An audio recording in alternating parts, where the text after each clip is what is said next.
अगर तुझे खुदा बीनी की आंख बख्श दे तो तू किसी को भी अपने से ज़्यादा आजिज़ ना देखे। वाक़या कुछ इस तरह है कि शेख सादी शिराज़ी रहमतुल्लाह तआला अलैह आप फरमाते हैं कि मैं बचपन में बड़ा इबादत गुजार और रात को जागने वाला था और बहुत ज़्यादा परहेज़गार था।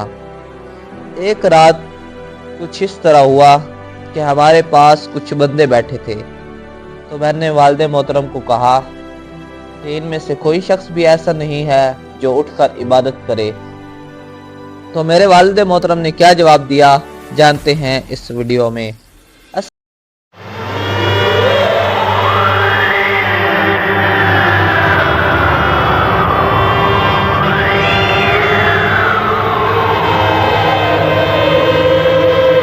अस्सलामु अलैकुम।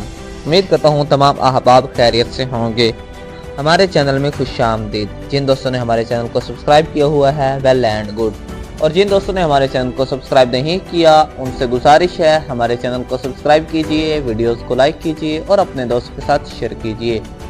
बेल आइकन को प्रेस कीजिए ताकि नेक्स्ट में जो वीडियो अपलोड की जाए उसका नोटिफिकेशन आपको फौरी तौर पर मिल सके।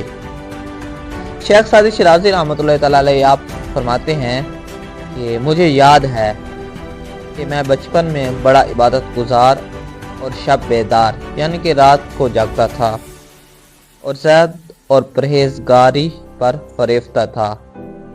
चुनांचे एक रात को वालिद मोहतरम की खिदमत में बैठा था और तमाम शब न सोया था और कुरान शरीफ बगल में लिए हुए था और कुछ लोग हमारे चारों तरफ सो रहे थे।